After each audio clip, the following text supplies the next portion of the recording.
Stay tuned. There's a gewaldige podcast. Rabbi Steve Geller does a gewaldige Zach, and that'll be coming out this week. Torah Giants on Chumash. Welcome to the weekly piece on the Parsha from Torah Giants on Chumash, written by Rabbi Rabbi Goodmans. Sit back and enjoy.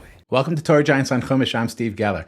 We have an interesting change of plans by Moshe in our Parsha, and that change created a problem that needed a solution.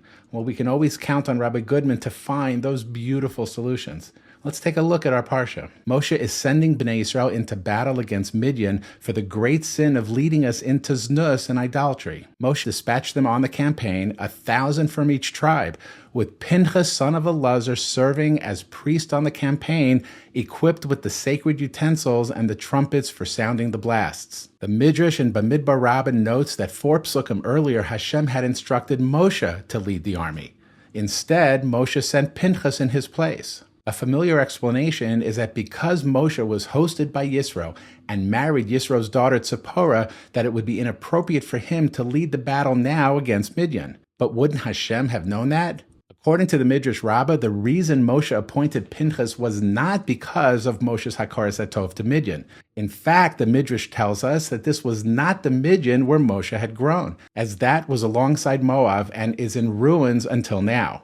So if it's not because of Moshe's gratitude to Midian, why did Moshe send Pinchas? Well, the Midrash tells us one who begins a mitzvah should, if possible, complete it. So Pinchas would now complete the vengeance against Midian that he began with the killing of Kazbi Bas Tzur. This is a reasonable answer, but again, Hashem could have used this logic, but he didn't. Before we rush ahead, let's review this beautiful impasse. Hashem tells Moshe to lead Bnei Israel into battle. Moshe appoints Pinchas to lead them instead. So why would Moshe replace himself with Pinchas against Hashem's instruction? Well, the first answer we saw was maybe Moshe had a Hakaras HaTov to Midian for sheltering him when he escaped Egypt. Problem is, Hashem knew that, yet he appointed Moshe to lead the battle anyway. Well, our second answer was Pinchas had started the aggression against Midian by killing Kazbi, therefore Pinchas should finish what he started. The problem is, Hashem knew that fact as well, and still he appointed Moshe to lead the battle. So neither of our answers works.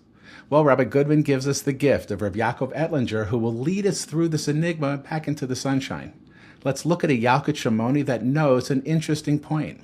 The Yalkut Shimoni explains that Hashem told Moshe to lead them to battle, Nikom Nikmas B'nai Israel, to exact revenge for B'nai Israel. Hashem was lovingly concerned with the tragedy of his people in the encounter that had taken 24,000 Jewish lives. But Moshe being most concerned with the diminishment of Hashem's glory, because the Midianites' hatred of the people was only due to the fact that we had the Torah and were God's chosen people, we see in the next pasuk that Moshe spoke, not as Hashem said, of taking revenge for Bnei Israel. Rather, Moshe's message to the troops was to wage war, to exact revenge, L'seis nikmas Hashem b'Midian, to exact the revenge of Hashem on Midian. Now we can understand this entire situation.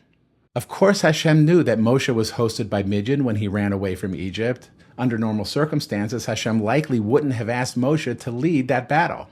Hashem saw this war as payment for what had happened to Bnei Israel, Midian causing the plague that killed 24,000 Jews.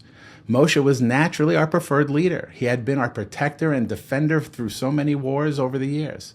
But when Moshe changed the focus to Hashem's vengeance, he then chose Pinchas as the great advocate for the glory of God, which he earned by his initial vengeance taken on Kazbi and Zimri. How beautiful is that? How beautiful? So beautiful, in fact, that of course you should like this video, subscribe to our YouTube channel, and hit the share button to paste the link to this video into emails, Facebook, texts, WhatsApp groups, or your social media of choice. They'll enjoy it as much as you, and you'll all have what to say at the Shabbos table this week. Your yeshiva is a storehouse of great Rebbeim and Torah. It shares it. Our Gedolim don't conceal their holy Torah, they share it. We daven to Hashem for our chelik in the Torah. He shares it. So when you come up with chidushim in your learning, that's your Torah. Share it.